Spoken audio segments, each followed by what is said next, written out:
Je vais lancer l'enregistrement comme ça, je n'aurai pas oublié.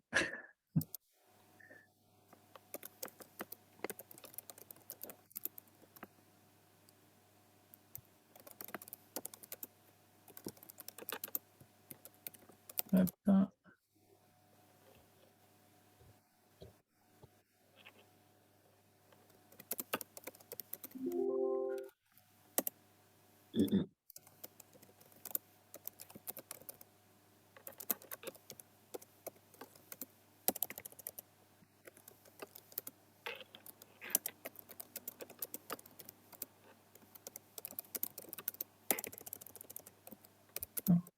Bon, ça arrivé.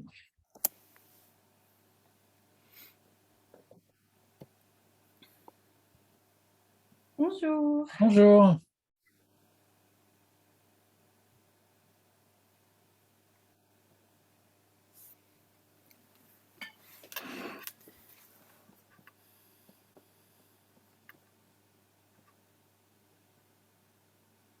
Allez, on se laisse encore 2 petites minutes, on démarrera à 32.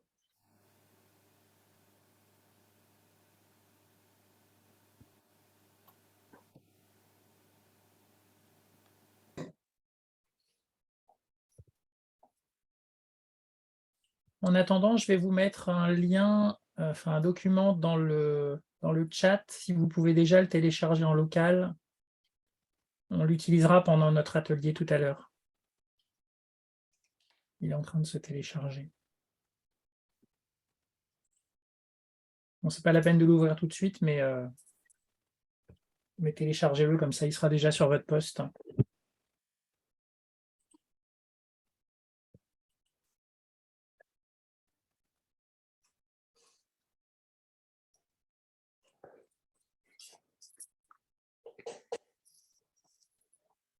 Pas de problème, Sabine, qui ne réussit pas à activer sa caméra. Merci, excusez-moi.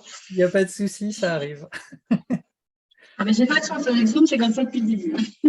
Non, de temps en temps, en fait, la caméra est prise par une autre application. Donc, s'il y a un Teams en même temps ou s'il y a d'autres solutions de visio et que la caméra n'a pas été libérée, bah, de temps en temps, on se retrouve bloqué comme ça. Mais bon. D'accord, ok. Bah oui, je fonctionne avec Framatalk Ouais. et Teams, mais là, j'ai pas de souci avec la caméra, mais là, sur Zoom, je veux rien savoir. Ah, bon, bah, ça arrive. Il est allergique. L'essentiel, c'est que je vous entends. Bon, bah, c'est parfait. Bah, on va démarrer, hein. Je pense qu'il est 32, donc les retardataires nous rejoindront en cours de route. Bah, bonjour à toutes et à tous, non à toutes, puisque visiblement je suis le seul homme, donc je représente la diversité dans cette réunion aujourd'hui. Je m'appelle Philippe Trottin, je suis à la fois le référent handicap et accessibilité numérique de Microsoft, et donc dans le cadre des présentations en fait, des différents webinaires en fait qu'on organise avec la GFIP et notamment donc avec Sandrine Roy qui est parmi nous au démarrage de cette réunion, on organise des ateliers. Et aujourd'hui, l'atelier est un atelier autour de l'utilisation de PowerPoint. Donc, je vais vous partager mon écran. Hop, il est là. Hop, voilà. On va partager l'audio également. Hop, est-ce que vous voyez bien mon écran? Oui. Ok. J'ai vu quelqu'un, je crois, dans la salle d'attente. Si vous pouvez accepter les participants, si vous voyez des gens arriver, parce que à partir du moment où j'ai partagé mon écran, j'ai un peu plus de mal à faire l'opération de mon côté. Hop, alors, on est parti sur cette présentation autour de PowerPoint. Hop, je me mets en plein écran. Voilà. Ça, on va le masquer. Donc typiquement, dans la présentation que l'on va faire dans les ateliers PowerPoint, alors il y a déjà eu des ateliers autour de Windows, autour de Teams, autour de Word, et donc l'atelier du jour, c'est plutôt un atelier donc, sur PowerPoint. Donc l'idée, c'est de voir comment, avec PowerPoint, on peut ajouter en fait un certain nombre de fonctionnalités qui vont permettre d'être plus inclusif. Et on va voir voilà, différentes choses. Alors, comme pour tous ces ateliers, on procède en 2 étapes systématiquement. Je fais une petite démonstration d'une partie de la présentation et ensuite, je vous présente un petit atelier que vous pouvez réaliser de votre côté. Donc, le prérequis, évidemment, c'est soit d'avoir PowerPoint installé localement sur votre ordinateur. Si vous n'avez pas PowerPoint installé localement sur votre ordinateur, vous pouvez aller sur office.com. Et sur office.com, à partir du moment où vous êtes authentifié avec un compte Microsoft gratuit, vous avez accès à l'ensemble des produits de base, entre guillemets, de la suite 365, donc notamment PowerPoint. Et donc, vous pouvez ouvrir PowerPoint dans votre navigateur. Voilà, donc c'est une autre façon d'accéder à PowerPoint. Alors moi, je vais me remettre dans ma présentation et on va commencer tout de suite par l'outil qui s'appelle Idée de conception. Alors, idée de conception, son objectif, c'est d'accompagner en fait la création de présentations. Donc, si je crée une nouvelle présentation, si par exemple je commence à mettre un titre ici, donc par exemple Paris, automatiquement dans la fenêtre de droite, il va essayer de récupérer les mots-clés que j'ai pu mettre en fait dans la présentation et il va essayer d'aller chercher des images qui pourraient imager un peu Paris ou alors des templates de slides. Quand il ne trouve pas grand-chose, il va mettre plutôt des templates. Et donc, grâce à ça, on va pouvoir accélérer la création de diapositives. Donc, si par hasard, l'outil idée de conception n'apparaît pas de base dans l'environnement, il suffit d'aller dans le menu conception et de cliquer sur le concepteur qui est tout à droite en fait de la barre d'outils. Voilà, donc c'est ici. Alors, pourquoi c'est inclusif? C'est inclusif parce que si je commence à créer une diapositive et que sur cette diapositive, je rajoute différentes images, donc je vais aller prendre quelques images qui sont sur mon ordinateur. Voilà, je vais en prendre 5 par exemple. Je fais insérer. Ces différentes images donc, vont apparaître sur mon écran et une des difficultés, c'est d'organiser les images les unes par rapport aux autres. Imaginez que vous avez du mal à utiliser votre souris, vous êtes dyspraxique, vous avez ce type de difficulté. Bah là, vous avez simplement à aller sélectionner dans le concepteur, en un seul clic, il va vous organiser automatiquement les images les unes par rapport aux autres. Si vous avez du texte également, il va proposer en fait différentes façons de présenter les choses. Donc, on choisit celle qui nous convient le plus. Donc, on a différentes propositions qui sont faites. On choisit celle qui nous convient le plus et à partir de là, en un seul clic, on va pouvoir comme ça créer une diapositive rapidement. Il y a d'autres choses qui sont proposées en fait dans ce dispositif. Donc, si je rajoute une zone dans laquelle je vais rajouter une zone de texte dans lequel je vais aller mettre des petits mots-clés. Donc, par exemple, aller au restaurant, marcher, prendre le train, prendre l'avion, bon, un certain nombre de mots-clés. Quand ces mots-clés, je les transforme. Ah, pardon, il y a des gens dans la salle d'attente, excusez-moi, je vais les admettre. J'essaie de t'interrompre, Philippe, pour te demander la main, parce que comme je n'ai plus la main, je ne peux pas les accueillir. Ah, pardon. Et tu ne m'entendais pas, donc j'ai pas voulu. Ah oui, non, j'ai pas. Bon, bah, c'est pas grave, je vais essayer d'accueillir les gens au fur et à mesure.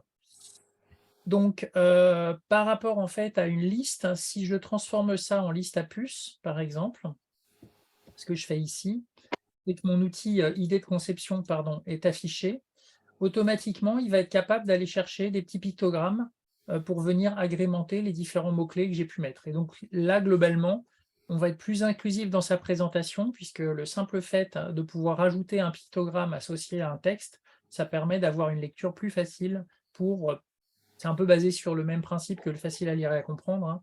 On a un pictogramme, on a du texte, et donc le fait d'avoir les deux, ça permet d'être plus accessible. Alors, on va revenir sur la présentation, et ce que je vous propose, c'est de tester aussi du coup de votre côté l'outil. Donc, je vous engage déjà à créer une nouvelle présentation PowerPoint. Donc, vous créez un nouveau document dans PowerPoint.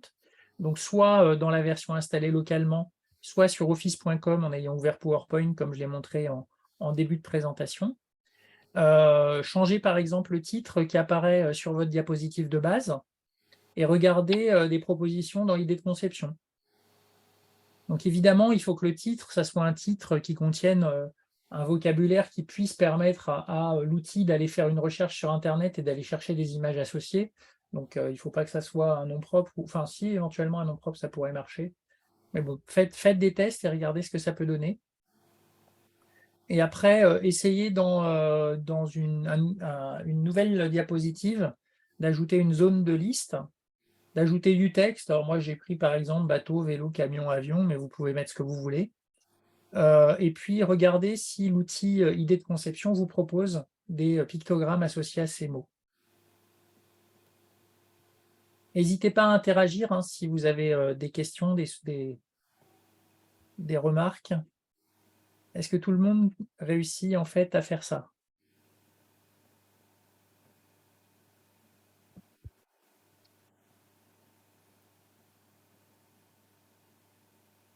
Alors sur Mac, moi je vous conseille plutôt d'aller du coup sur office.com parce que je ne connais pas très bien l'interface en fait d'Office sur Mac.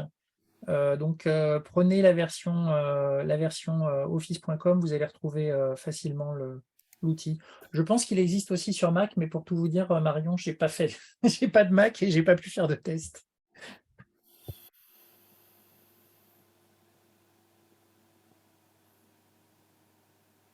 Dans la version PC, c'est dans le menu conception.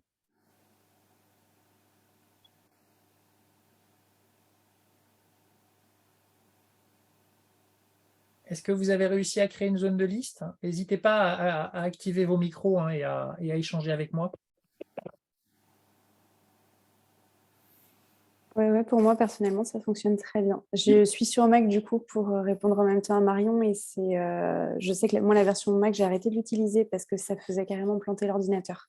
Et là, du coup, j'ai suivi vos conseils. Je suis allée sur la version en ligne. Ouais, et ça fonctionne très, très bien. C'est plus facile. Ouais. Moi, ça a bien fonctionné aussi. J'ai créé une première page animée, puis une liste avec des pictos derrière. OK. Donc après, si vous rajoutez sur un slide différentes images, soit vous allez les chercher sur Internet, soit vous avez quelques images en local. Regardez si effectivement il vous fait des propositions, vous mettez 3 ou 4 images, puis vous regardez ce que ça peut donner.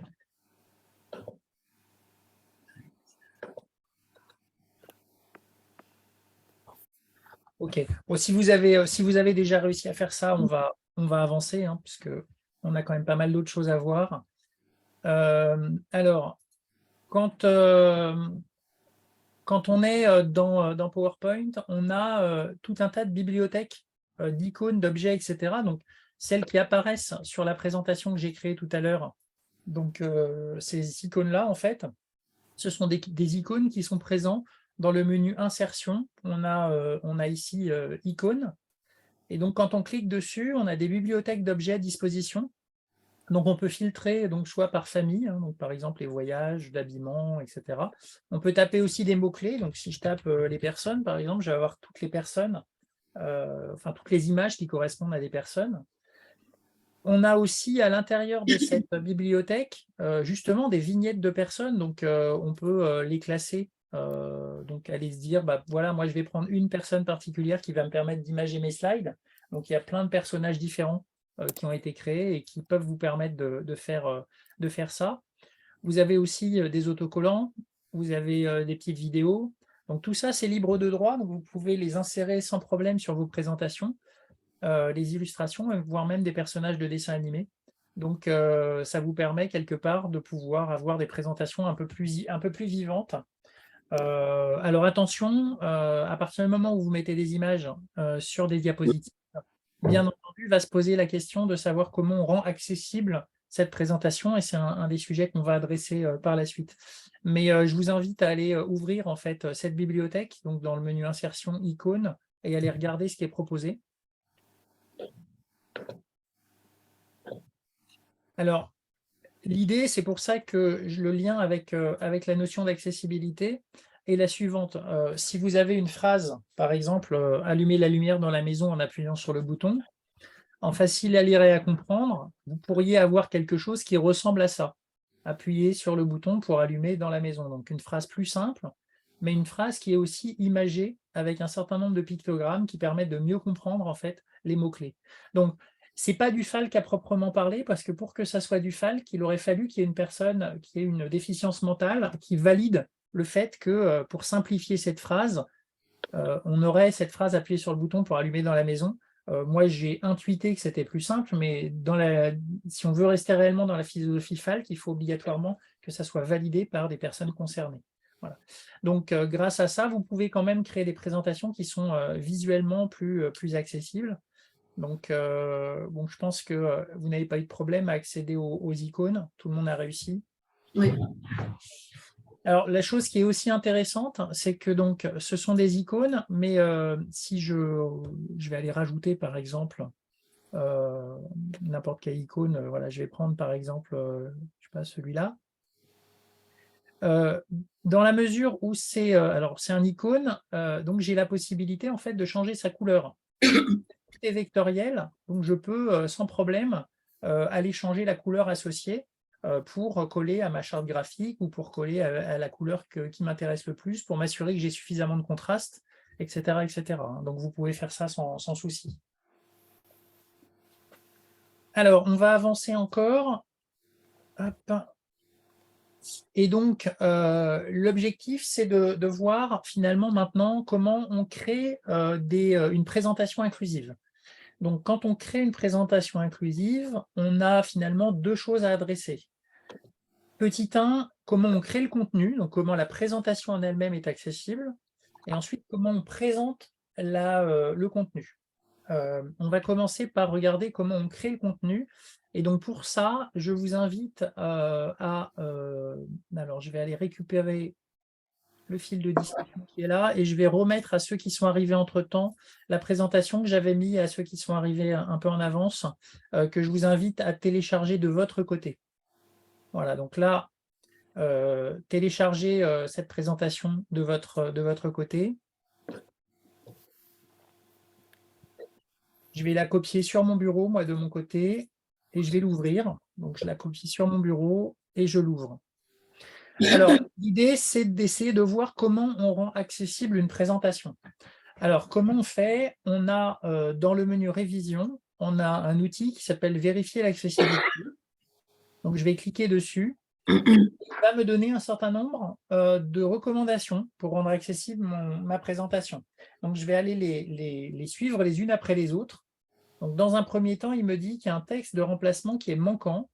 Donc là, il y a une image avec une montagne. Et donc, je peux aller soit ajouter une description, soit considérer que la montagne, elle n'apporte rien en fait à la présentation. Donc ici, je vais ajouter bêtement un texte de remplacement en disant c'est la photo d'une montagne. Voilà. Je vais retourner sur le vérificateur d'accessibilité. Je vais regarder le deuxième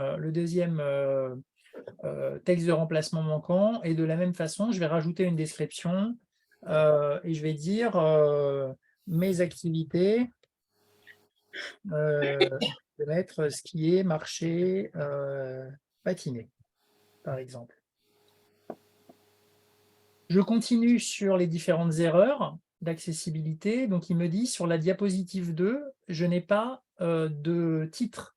Donc, effectivement, je n'ai pas de titre sur la diapositive, ce qui fait que dans le mode plan, il y a une diapositive sans titre. Or, une personne non-voyante qui va utiliser un lecteur d'écran, elle va parcourir en fait la présentation avec une lecture audio des différents titres de présentation, de façon à savoir ce qu'il y a sur la diapositive avant de rentrer dessus. Et donc, il va falloir ajouter un titre. Donc, je peux ajouter un titre ici en disant ce sont mes activités à la montagne, par exemple. Activité à la montagne. Deuxième titre manquant, là je suis sur une jolie photo et j'ai pas envie de dénaturer visuellement la diapositive, mais il faut pourtant que je rajoute un titre pour qu'elle soit accessible. Donc, dans les propositions qui me sont faites, il y a ajouter un titre de diapositive masquée. Ça veut dire que ça va créer un titre, mais il va être en dehors de la diapositive, donc il ne sera pas visualisé lorsque je me mettrai en plein écran. Et là, je peux mettre photo de la vallée de XXX, je ne sais pas quelle vallée c'est. Donc, j'ai rendu, entre guillemets, plus accessible ma présentation parce qu'on voit dans le plan de la présentation qu'il y a bien un titre. Par contre, si je me mets en plein écran, le titre n'apparaît pas. Donc, j'ai répondu à mes besoins qui étaient de ne pas dénaturer le visuel, tout en rendant davantage accessible la présentation. Alors, on va retourner sur les autres avertissements. On va commencer par le service intelligent. Donc, j'ai une image ici et il a été rajouté une description. Donc, il m'a dit c'est une image contenant une montagne, un extérieur, de la nature et un coteau. Bon, très bien. La description me va bien. Donc, je vais simplement dire j'approuve le texte alternatif. Donc, ça veut dire qu'on considère que la description de cette image est la bonne. J'aurais pu, sans ça, la modifier. Donc là, par exemple, il me dit c'est une image contenant neige extérieure mammifère. Bon, j'ai envie de ne pas mettre mammifère, mais je vais mettre ce sont des rennes. Et donc, à partir de là, l'image est décrite. Alors, une image décrite va permettre à un lecteur d'écran, lorsque l'on va passer sur cette image, d'avoir une lecture audio de l'image. Donc, je vais vous montrer, je vais vous donner un exemple. Donc, je vais activer mon lecteur d'écran. Miniature volet, diapositive, 8/13, sélectionné. Donc, si je vais sur la photo, Diapositive volet, diapositive 4, les rennes dans ma station de sport d'hiver, une image contenant neige, extérieure, rennes, image. voilà, donc là, il m'a bien dit image, et puis après, il m'a fait la description. Donc, du coup, la description, effectivement, apporte de l'information à la personne non-voyante qui va parcourir la présentation. Sortie du narrateur. La dernière chose qui m'est demandée pour rendre accessible la présentation, c'est de vérifier l'ordre de lecture des différents objets. Donc, on a un certain nombre d'objets sur l'image, donc qui sont toutes les images qui sont ici. On va aller commencer par mettre le titre comme étant la première information de la diapositive, et ensuite on va regarder l'ordre des objets. Est-ce que l'ordre est la bonne? Par exemple, ici, on a un certain nombre d'objets différents. On aurait pu choisir de sélectionner tous ces objets, de les grouper de façon à limiter le nombre d'objets disponibles, et ici, aller mettre un commentaire en fait, à ce groupe. Donc, skier, marcher, et patiner. Ce qui permet finalement, en termes de navigation, la personne qui arrive sur cette diapositive et qui va utiliser par exemple la touche de tabulation pour se déplacer, n'avoir plus que 2 objets et pas 15 objets dans mon diapositive. Donc ça la rend davantage accessible. Donc quelque part, grouper les objets et simplifier la lecture de ces objets en rajoutant des commentaires sur le groupe que l'on a créé va permettre d'être plus efficace pour une personne non-voyante qui va manipuler la présentation. Si on retourne encore sur les autres objets, ici on a des choses qui sont de l'ordre de la décoration. Donc globalement, ça veut dire qu'on ne va pas naviguer directement sur ces différents objets. Par contre, ce qu'il faut faire, c'est que le titre soit en premier dans la diapositive. Et donc, le fait d'avoir le titre en premier et l'image en deux permet quelque part de rendre accessible cette diapositive. Dernière chose à faire, là c'est pareil, le titre il est à la fin, il va falloir le mettre en premier. Ensuite, on a l'image et ensuite on a un texte. Donc, ça me paraît pas mal. Et donc là, maintenant, ma présentation, entre guillemets, est accessible.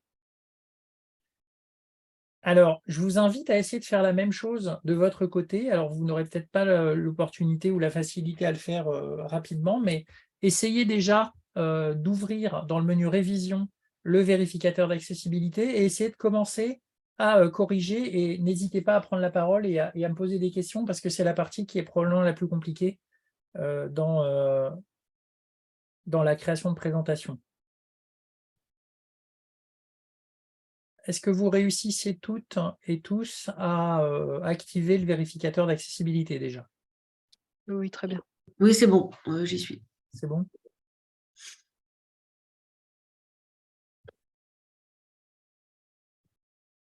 Alors, en fait, on se rend compte quand on utilise le vérificateur d'accessibilité, au début, on a toujours beaucoup de choses à corriger parce qu'on ne fait jamais attention à l'accessibilité lorsqu'on crée la diapositive, et donc on se retrouve derrière à être obligé de parcourir les diapositives les unes après les autres pour fixer tous les problèmes. En fait, avec un peu d'habitude, on n'a plus à faire cette manip-là parce qu'en fait, chaque fois qu'on crée une présentation, par défaut, par exemple, moi, quand je crée une présentation et que j'ajoute une image, de façon systématique, je vais afficher le texte de remplacement et je vais aller le commenter parce que c'est rentré dans mes automatismes. De la même façon, quand je vois plein d'objets sur une diapositive, j'ai tendance à les grouper ensemble. Mais c'est vraiment l'habitude qui me fait faire ça. Donc au début, j'ai beaucoup utilisé le vérificateur d'accessibilité et donc voir un peu ce qu'il me demandait de faire. Et puis au fur et à mesure, j'ai réduit mon temps de mise en accessibilité de mon document. Voilà. Donc l'intérêt aussi, en ayant fait ces corrections d'accessibilité, c'est que quand j'enregistre ce document en tant que PDF, donc si je veux véhiculer le PDF, quelque part, là, je n'ai pas de problème, je peux l'enregistrer sous forme de PDF. Imaginons que je prenne cette image et puis j'enlève la description. Donc ça veut dire qu'au niveau accessibilité, j'ai un problème d'accessibilité. Si j'enregistre à nouveau cette diapositive sous un format PDF, là, j'ai un message qui me dit « Attention, le vérificateur d'accessibilité, globalement, il n'est pas vide. Donc, ça veut dire que le PDF qui va être généré, si on le génère tel quel, il ne sera pas accessible parce que cette image va manquer d'une description. Et donc, il va falloir ajouter la description. À partir de là, quand on va enregistrer le PDF, automatiquement, la description que j'ai rajoutée à l'image va être aussi enregistrée. Est-ce que vous réussissez tous et toutes à rendre accessible ou à réduire en tout cas le nombre d'erreurs?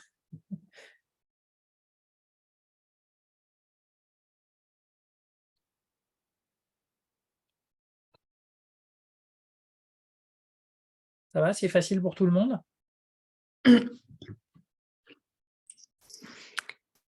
Oui, pour moi, je trouve ça facile à mettre en place. Par contre, j'ai l'impression qu'il n'y a pas de bouton de validation en fait quand on fait un texte de remplacement. Non, par défaut, c'est Ça se met tout le seul. texte, voilà, c'est par défaut. À partir du moment où on l'a modifié ici, il est pris en compte automatiquement. Ouais.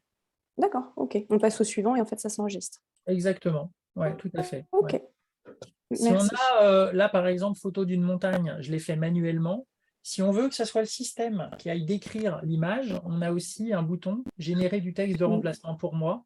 Et quand on clique dessus, donc il analyse l'image et il me dit c'est une image contenant de la neige en extérieur, du ciel et de la nature.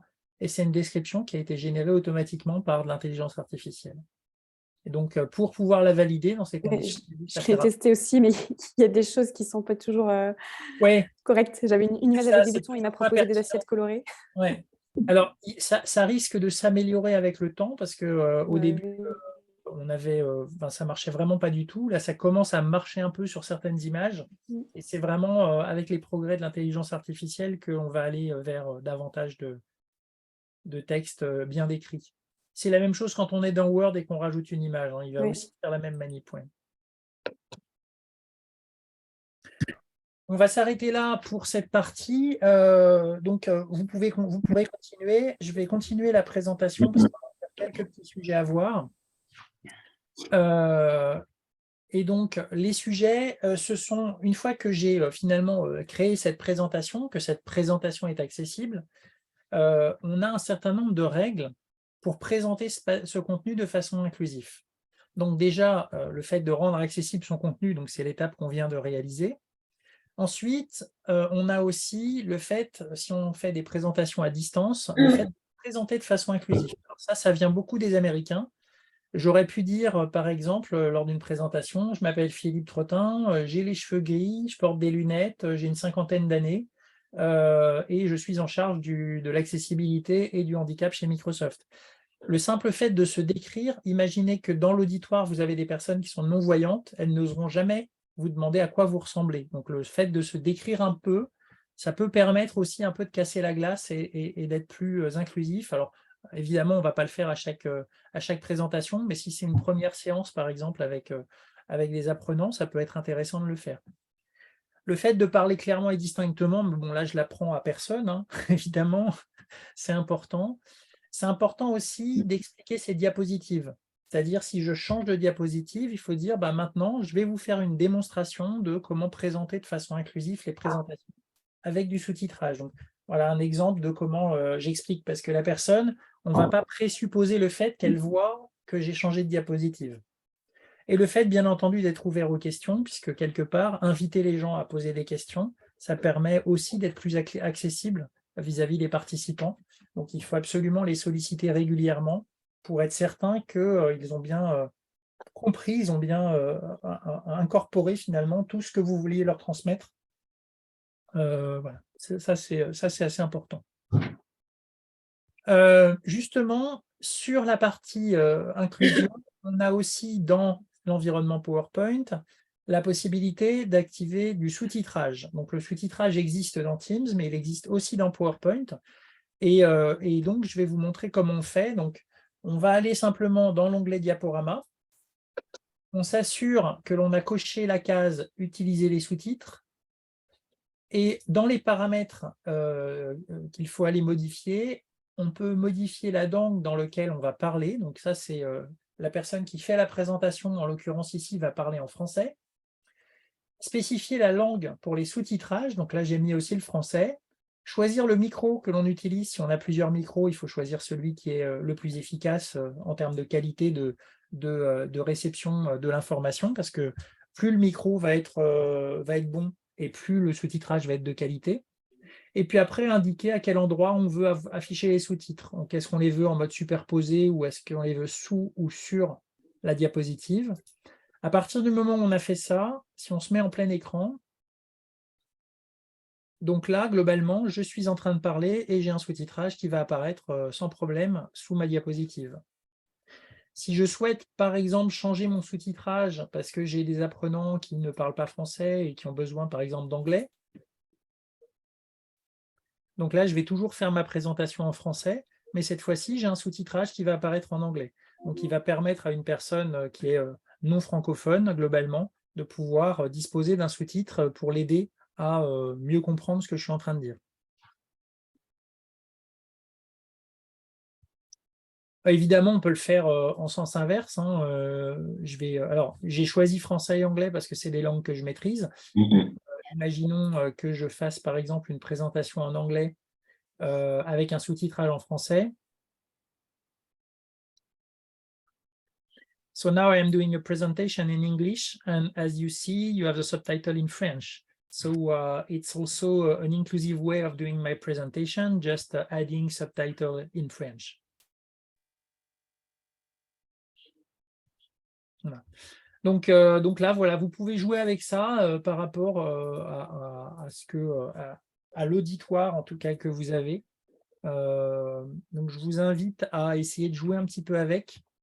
Alors, si vous jouez avec, évidemment, il faut couper les micros sur Zoom.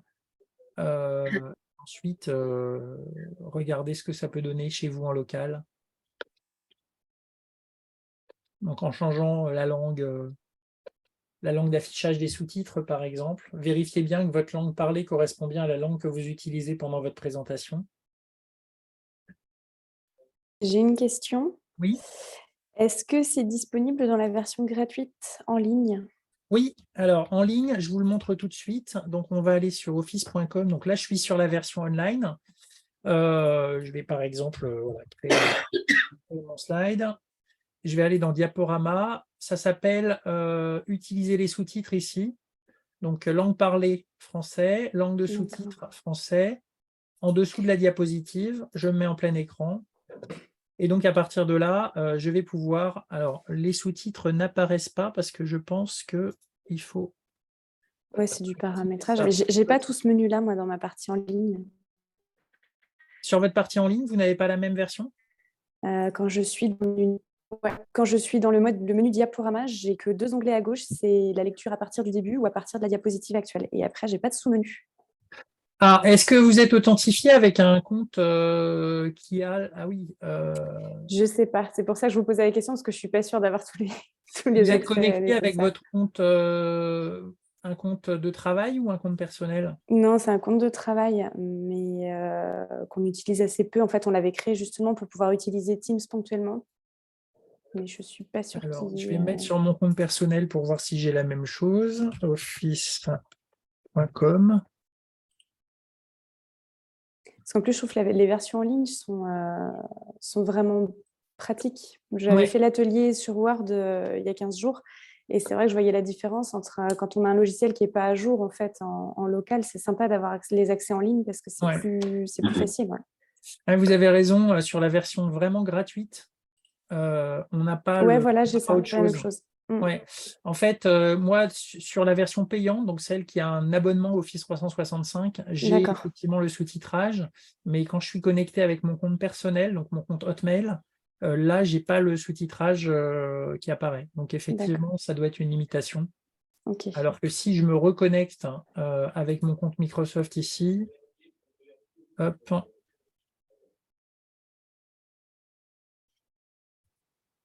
je vais me remettre sur mon compte de travail. Et là, ouais, là j'ai ça. Ouais. D'accord. Non, mais Donc je me là, le il note, c'est faut, bon il à faut savoir vérifier si le compte, pour la effectivement, est suite. bien un compte Office 365. Ouais. Ouais. Ouais. Ok. Est-ce qu'il y avait d'autres questions? Merci. Alors, Marion doit nous laisser, OK. Donc, continuons. Voilà. Donc, on est revenu sur la partie PowerPoint. Ah bah oui, bon, on avait fini de toute façon. C'était la dernière chose que je voulais vous présenter. Est-ce que du coup, vous avez des questions particulières? Ou est-ce qu'on a tout couvert? On pourrait récupérer le document parce que je pense qu'il faut entraîner un petit peu. Ouais, je pense que c'est ça. Le point, c'est qu'on a en 30 minutes, on ne peut pas faire grand-chose. Ça va assez vite. Il va être en fait publié au niveau des ressources handicap formation sur le site de l'AGFIP. Donc, je peux vous le donner comme ça, tel quel. Alors, attendez, hop, je vais le mettre dans le chat, hein, ça sera plus facile. Mais après, il sera publié. Hop.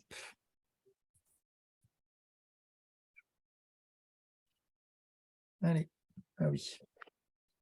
Et le partage. Voilà, il est là. Tac. Voilà, il est en train d'être copié.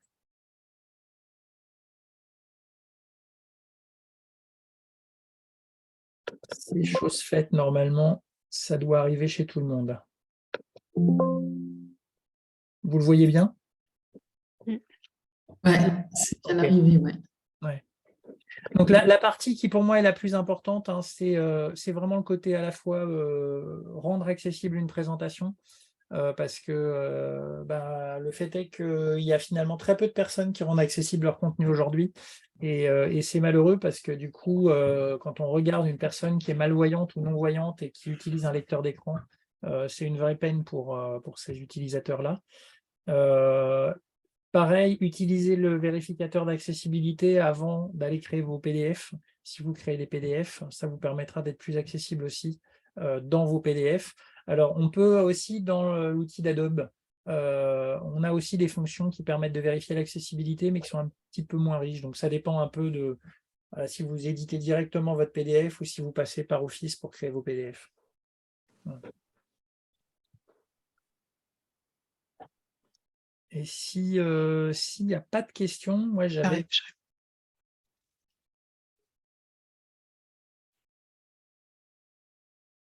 Pas de questions particulières? Moi, j'en ai plus, mais je vais peut-être pas vous. Allez-y, on est là pour ça. Il nous reste 10 minutes, donc pas de souci. Mais il y a Lucille aussi qui voulait prendre la parole. Elle a commencé avant moi. Je la laisse. Non, allez-y. En fait, je teste ce que vous dites. Je me suis connectée avec un peu de retard. J'avais un souci de connexion. Ah. Du coup, j'ai pris un PowerPoint de réunion que j'avais, que j'ai trouvé, que j'ai ouvert.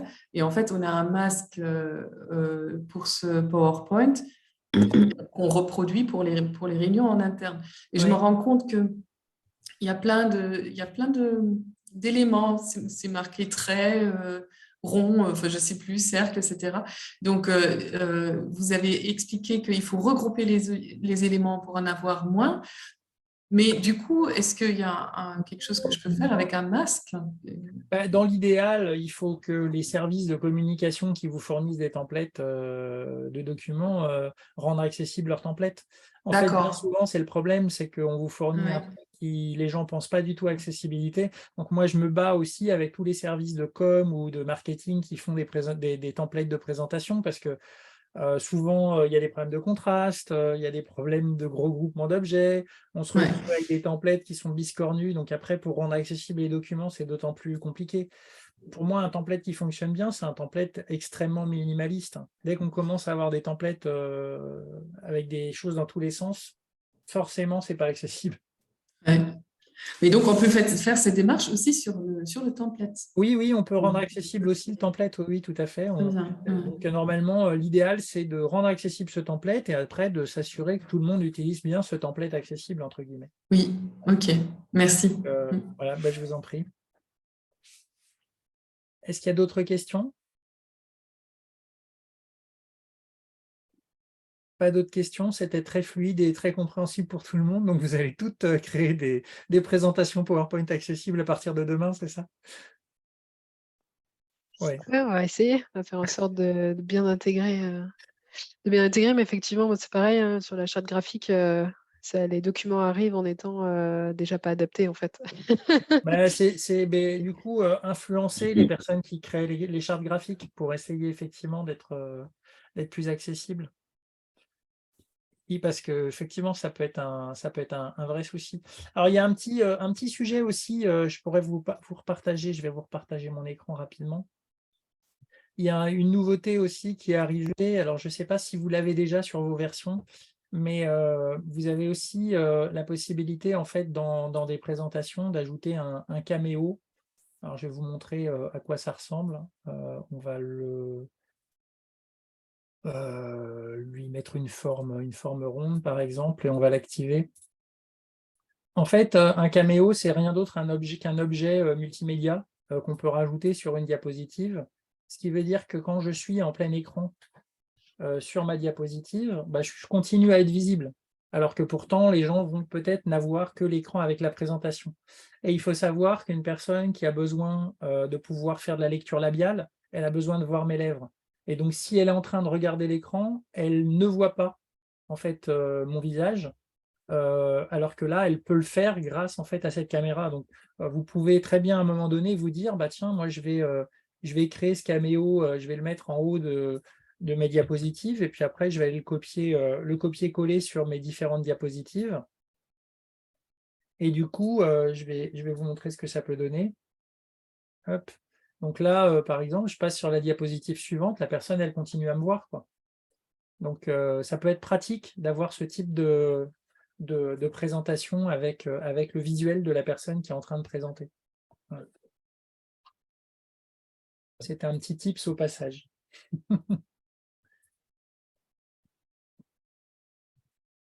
Bon, s'il n'y a pas d'autres commentaires ou s'il n'y a pas d'autres questions, il me reste à vous souhaiter une bonne journée. Et donc, vous retrouverez de toute façon l'enregistrement de cette session sera disponible aussi sur le site de la GFIP. La prochaine présentation a lieu, attendez, je revérifie les dates.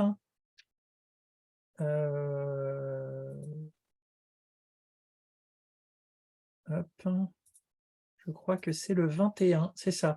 Le 21 à 13h30, il y aura un atelier digital sur OneNote et sur l'accessibilité dans OneNote. Donc, si vous êtes intéressé, n'hésitez pas à vous inscrire également pour cet atelier. Donc, c'est le lundi 21 à 13h30. Voilà. Merci. Je vous souhaite une excellente journée. Merci. Merci beaucoup. Merci beaucoup. Au revoir. Bonne journée également. Merci, Au revoir. bonne journée. Merci, au Merci, au revoir. revoir.